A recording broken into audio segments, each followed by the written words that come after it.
Hey everyone, welcome to the Fade Route NFL podcast. Today we're going to preview the West divisions. I'm going to give out a random fact, but before I do anything, I'm going to welcome in the mayor. Mayor, how are you?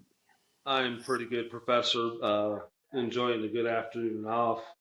We are officially 2 weeks away from the start of the NFL season. These next couple of preseason games are going to mean absolutely nothing. They're going to mean less than the last two games. Getting pretty excited. NFC West, that's the one I call home as a fan. Other than that, I'm doing pretty good. How are you? I'm good. I was wondering if you think that the strategy from different teams is at all interesting. I think like Sean McVay doesn't play any of his starters in preseason. And there are some teams that play their starters quite a bit. Like I think Cincinnati played Burrow and Chase and Higgins all for like a half of a game or maybe a full game. So do you think that's interesting? Like, is there an interesting angle strategy wise there? Uh, Hard to say why they do what they do. Maybe they're just getting timing down, working on specific plays. You never know. I mean, like there was a play just that ended. There was a fumble, I think, between the Falcons and the Vikings, and maybe the coach told the player right before the end of that play, no matter what you do, don't give up on this play. Get as far as you can get, no matter what. So you just don't know what they're doing, what their motives are. Uh, that's why it's completely pointless. And I'm thinking to myself now, the fair weather fans seem to be the ones that get excited about preseason because they don't really understand. And if their team's 4-7 after week 11, they're out partying on a Sunday afternoon instead of watching like the diehards do. Like them Cleveland Yeah. Brown fans that can't ever seem to get out of the basement. I was walking the neighborhood this morning and I saw a Philadelphia Eagles flag, and that made me think how much you hate the Fairweather fans, and I bet you that that flag wasn't out all year last year until maybe they won the Super Bowl, and that's when it came out. Yeah, I bet you if you look closer, that price tag's probably still on that flag. Exactly. All right, here's the random fact. There's a town in Norway called Longyearbyen. Hopefully, I'm pronouncing that correct. Doesn't matter. It's a town in Norway where it's supposedly illegal to die. No way that's possibly true, but I mean, is that penalty punishable by death? I always wonder about that because every once in a while this comes up like, you can't die here. Like, what are you gonna do? The person's already dead. But it's actually like I think this is made for clicks. But I looked it up a little bit further, and it's technically what it is. It's not illegal to die. It's illegal to bury someone in that town because there's a permafrost layer and the bodies don't decompose. So if you start burying a whole bunch of people there, they'll still be there for a long time intact, and you don't really want that. So it's illegal to get buried within the town limits. That's like a clickbait random fact you kind of threw at me there because you didn't explain yourself beforehand, and then you read the article and it makes complete sense. Um, Yeah. yeah, but good job with that one. Thank you. I appreciate that. All right. Let's get into it. We'll start with the AFC West. They play the NFC East and the AFC South. Um, and we'll start with the Las Vegas Raiders. A lot of changes there for the Raiders. Pete Carroll, Chip Kelly, Geno Smith is now there. So we'll see. I mean, I think that the changes are probably going to be positive, but I don't know how quickly those changes are going to impact everything.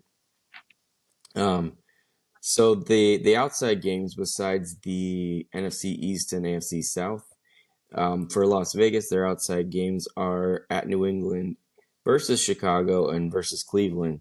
So a fairly easy outside schedule, at least the way we're thinking of it now.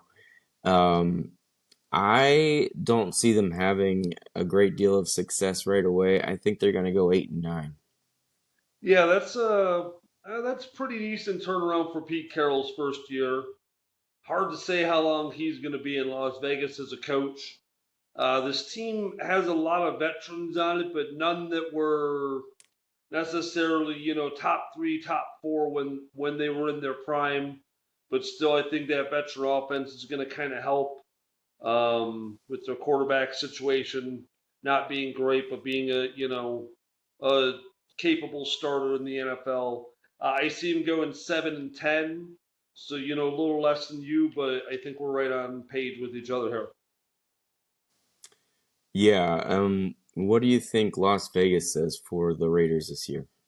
Las Vegas in Las Vegas, their fans are cocky and arrogant and full of themselves. The ones that you always see screaming on TV. They're going to think that's low, so I'm going to say 7.5 so they can get everyone to bet the over. It's 6.5, so once again, one game off. And I've got them really high. Hold on one second. You can go. Yeah, go ahead. Sorry. Uh, um, all right. So yeah, 6.5. So they don't have high expectations for Las Vegas in Las Vegas. Let's move on to the Chargers. The Chargers outside games are at Miami. They have Minnesota at home and they have Pittsburgh at home. Um, they have lost already one of their high draft pick offensive linemen this year. So they're moving their other one to the other side to play left tackle. That's never a good thing when you find out your line has to be shuffled even before the season starts. Um, they're going to have a new running back, I think. Najee Harris is there, but they drafted Omaria Hampton, and that's going to be interesting to see what happens with that. Um, I have them doing pretty well, though. Well, I think they're teetering on, a possible playoff, but I still, like, when I did all the math, I had them going 8-9. 8-9, wow, so not much better than Las Vegas at all. That's I feel like every year I hype up the Chargers in my mind, and I don't know why. I really don't because that they haven't been they haven't made an AFC Championship game in a decade or so now, and Jim Harbaugh did turn that team around right away once again. There are no NFL sanctions on him, so he's free to keep coaching. 11-6 last year, but I think they're going to take a slight step back and go 10-7, and that may or may not get them into playoffs depending on how everything kind of shakes out. Yeah, I mean, I think you're probably closer to where they are going to be. I just have them struggling in their division.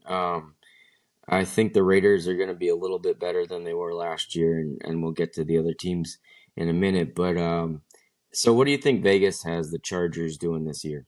I would say 9.5, only because they're in a division with Kansas City. Yeah, you nailed it. It's 9.5. That's right. So give yourself a cookie for that one. I'll eat two. All right, let's move on to the Kansas City Chiefs. Um, Kansas City has outside games Baltimore, Buffalo, and Detroit. Yeah, So their schedule's, tough because of the first place finish. Those are tough. It's at Buffalo too. And that's tough. That's a gauntlet. And I think this whole division is going to be a little bit more competitive. So I have them going 10-7. 10-7. Yeah, that's pretty good. I've got, it. There was a slight, and I took it as a slight. If I were a fan or a player on that team, I take it as a slight. It said that Kansas City is the first team to win back-to-back Super Bowls and then lose the Super Bowl or be in the Super Bowl the following year. But that's just a fancy way of saying you lost the Super Bowl last year. So, Yeah. like I've said before, 31 teams ended up really disappointed at the end of the season. Just happened to be they were the last team that was disappointed. Still a really good football team. If they got Mahomes and they've and all that and that company, and Andy Reid on that coaching staff, they're going to be okay. I see him going 11-6 this season. Still going to have a pretty good year. And I mean, even with that gauntlet of a schedule, I think they're going to be able to win enough of those games to get them there. Yeah, I think that's about right. What do you think Las Vegas has their win total at? Yeah, probably 11.5. I would imagine they're still pretty high on the Chiefs. Yes, nailed it again. Another cookie. 11.5 is indeed the win total expected there. Yeah, I mean, somewhere around there is probably correct. A tougher schedule, a tougher division. I think they went 15-2 last year and got pretty lucky a few times. But that's what you need to do. So, yeah, 11.5. All right, let's move on to the last team here, the Denver Broncos.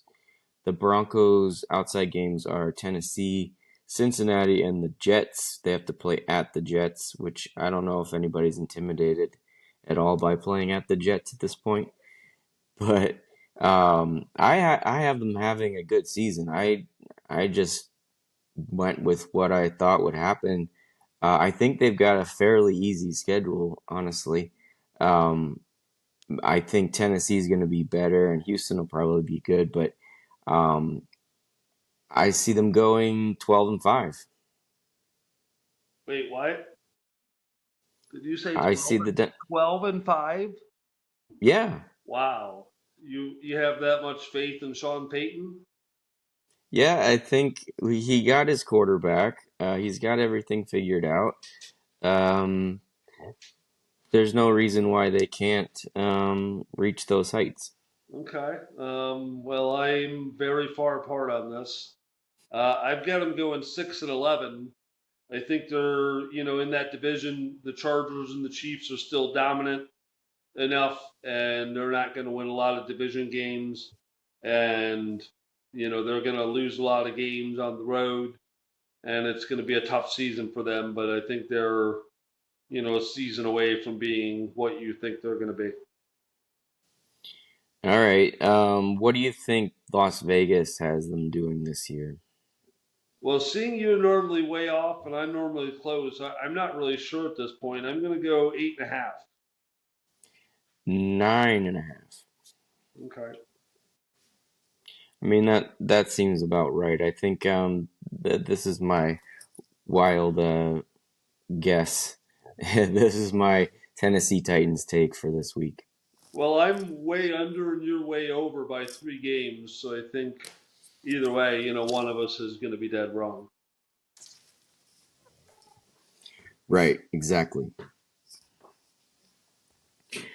All right, so that is wrapping up the AFC West. Do you have anything else to note besides what we've already talked about? No, I think we're ready to move on.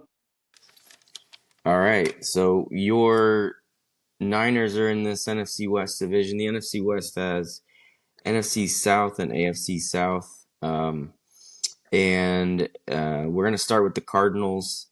Um, they're always a team that looks good one week and terrible the next. It just seems like that's their pattern. Their outside games are Green Bay, Dallas, and Cincinnati.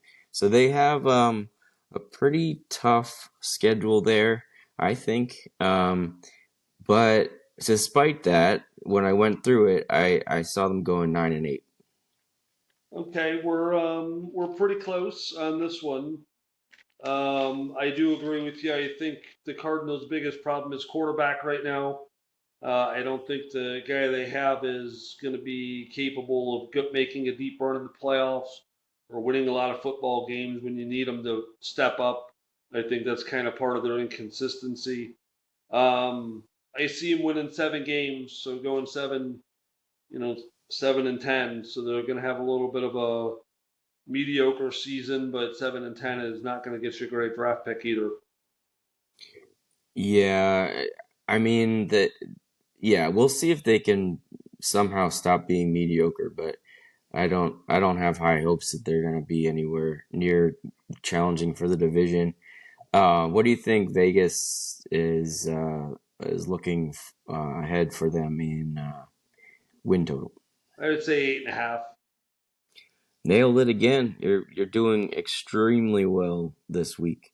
Yeah, it's 8.5, so it's right between 7 and 9. So splitting the difference of what we said. So that's probably about right. I wouldn't put any money on it either way.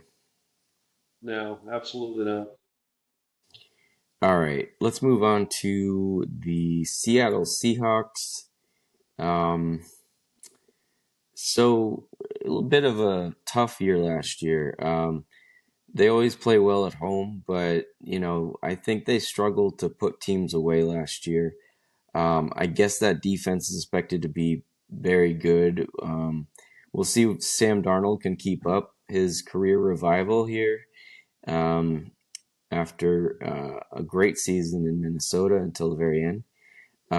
And their outside games are at Pittsburgh, at Washington, and versus Minnesota. Those are possibly 2 or 3 tough games. Um, at Pittsburgh and at Washington, we don't know what Minnesota is going to look like this year, but um, Washington obviously made the NFC Championship game last year. Pittsburgh should be a little bit better, but who knows there? I think they will be. But yeah, so I don't see the Seahawks turning this around this year. I'd have them going 6-11. Yeah, 6-11 is a little lower than where I'm at. I see him having a really hot start to the season, going 4-0. But their next 4 games: Tampa Bay, Jacksonville, Houston, Washington. That's going to be a gauntlet, and that's going to kind of knock them back to reality. I see them going 9-8 on the season. I kind of agree with you. They're going to play great at home, and that home field advantage is huge in Seattle, especially just the travel alone and that atmosphere in Seattle. I try not to be a hater, even though I barely despise the Seahawks. But I do see Right. 9-8 this season. I think they're going to have just enough luck to uh, not make the playoffs. All right. Um, all right. What do you think Las Vegas says? Yeah, they're going to get them fans in there, so they're going to go with the low one. I would say 10.5, actually. The 8.5. So yeah, right there in the middle of 10.5 or 10-6. So we'll see. Are any other thoughts on the Seahawks or Cardinals? No. All right, then let's move on to the Los Angeles Rams. Their outside games, of course, their first place schedule. So they got at Philly, at Baltimore, and then versus Detroit. That is tough. Yeah. Uh, that is going to be tough. In this division, the divisional games seem to, split a lot of the times. So I see them going 10-7. They're probably going to be good. Like Sean McVay, if Stafford is healthy, they're gonna compete every week. So ball bounces their way a couple times. I think they're 10-7. Yeah, I kind of agree with you a little bit, but we're a little different on record. Uh, the team is aging, and but like you said, McVay is really good at planning and game planning and getting the team ready to win. I mean, they have won a Super Bowl in the past couple of years, not to be forgotten. Devontae Adams and Tyler Higbee, are on their team, so those are great veteran talents. Hopefully they can have enough pieces around them to help them succeed. Because I mean, these players are not what they once were. I think they're still going to be great, and if Matt Stafford can stay healthy and happy, he's going to be able to get these two players the ball, let alone all their other playmakers. But I don't see them having as good of a season. I see them going 8-9. That schedule is going to be brutal, and they open up against host in Houston, who's going to be ready to take over where they start off where they left off last year. So I think they're going to be 8-9 on the year. All right, and what do you think will happen what do you think Las Vegas thinks will happen? Probably 9.5. That is absolutely on the nose. Wow. I'm 6 for 8. Something like that. I Yeah. haven't actually been keeping track, but that sounds right. Um, all right, anything else on the Rams before we move on to the most fun part of this Western Division podcast? Um, Anything else on this division before we move on? No. All right. So let's get to your San Francisco 49ers. I'm going to let you go first on this one. Just I'll mention their outside games at New York Giants, at Cleveland, and then versus Chicago. Not a tough three teams, at least not what we're expecting to be tough. So they got a good schedule that way. I think we talked about this at one point, but I don't know if it was on the pod. But they have the the easiest schedule. I think that's still correct. That they're expected to have the easiest schedule in the NFL this year.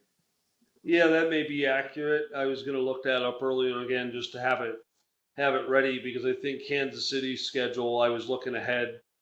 I think they've got a fairly easy schedule this year, relatively speaking. But anyways, I don't like how you throw it to me first because I'm the hometowner on this one.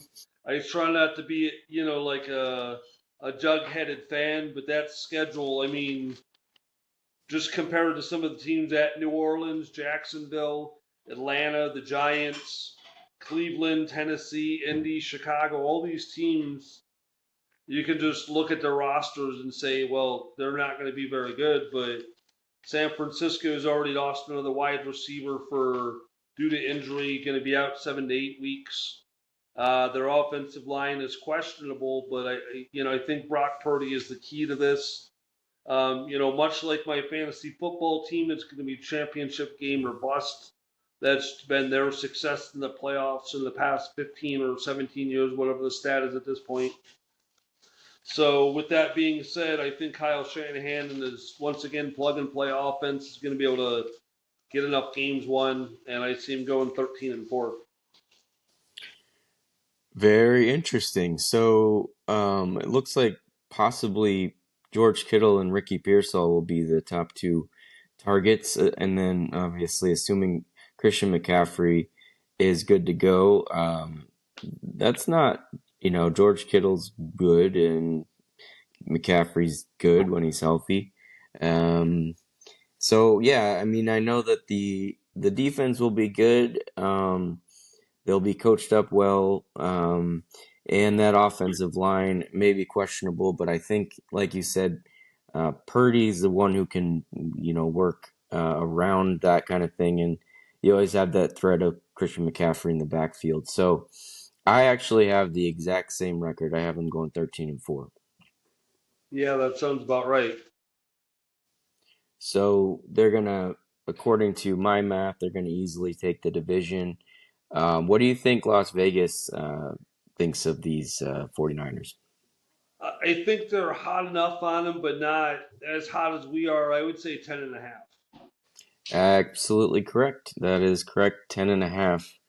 Um, I might bet the over there. I mean, I don't have money to bet, but if I did, I would probably go over. Yeah, that would. That there's no such thing as a sure thing, but let's find out. All right. Well, let's look back. I mean, quickly, it's nice to do a little recap. So I'm gonna go back to the let's just do the West the NFC West since we have it open. Um, so I had the Cardinals going 9-8. And I had the Seahawks going 6-11, still struggling this year. I had the Rams going 10-7 and the 49ers winning the division at 13-4. Yeah, I have Arizona going 7-8, Seattle going 9-8, the Rams going 8-9, and San Fran cruising, like you said, 13-4 with the division. So they're going to have that thing locked up by, what, week 14 or 15, according to both of us. Yeah, I mean, uh, I mean that for sure. If that's how it works out with those other teams, yeah, they'd have it wrapped up. All right, let's review our record predictions for the AFC West. So we started with the Raiders. I said they're going to go 8-9, not ready to just turn it around just yet. And then I had the Chargers going 8-9 as well. I worry about the offensive line, and that team always looks like they're good, but for some reason they seem to like fall apart in the big moments. And then I had the Denver Broncos taking this division. The surprising 12-5 Denver Broncos, and then I had the Chiefs winning 10 games, 10-7, and I think the Chiefs might get into the playoffs as a wild card, but we'll see. Well, I think the hot take of this podcast is that the Denver Broncos are going to go 12-5. You heard it here first, I guess. Compliments of you. I see the Raiders going 7-10, not quite as good as you do. Los Angeles, I'm a little higher on them at 10-7. Denver going 6-11, so we're very different on that one. And KC taking the division again at 11-6. All right. So out of all these win totals, like the Raiders 6.5, the Chargers 9.5, Broncos 9.5, and the Chiefs 11.5. Which one do you think would be the best bet, under or over? I would take the Denver under 9.5. Okay. I've got them firmly with the over here. Okay. um, yeah, so if I had to take one, I probably take them. I think they're going to win double digit games. All right, then in the NFC, what's your favorite pick there? The 49ers are 10.5, Rams are 9.5, Seahawks are 8.5, and Cardinals are 8.5. Yeah, most of mine are right there around the mark, except for San Fran. I got higher expectations of them, so I would probably have to take them in the over. Yeah, I mean, this seems sort of obvious. The team that we think is going to win the division generally seems like the best bet, because they don't let these win totals get too high. So if you think a team's really going to be good because their schedule's easy, you know, they keep them 11.5 and lower. Most teams are right around 8.5. So yeah, I think jumping on the Niners at 10.5 will be a good investment. There you go. All right, we got to get to the East divisions. We're going to try to put out something this weekend, and then we'll be done with the previews of the division. We'll be ready to preview week 1 of the NFL season when we get to that. And like you always say, we got some fun games we play every year. We'll have to explain all those all over again. But when we get to the first week, we will do that. Do you have anything else before we check out? Are we going to do a prediction show, or are we going to roll that into NFL Week 1? Yeah, we will have a week between our previews and the first week of the season. So yeah, we'll probably do our big playoff prediction show next week. Yeah, that sounds great. All right, then for the mayor and myself, thank you for watching and listening, and we'll talk to you very soon.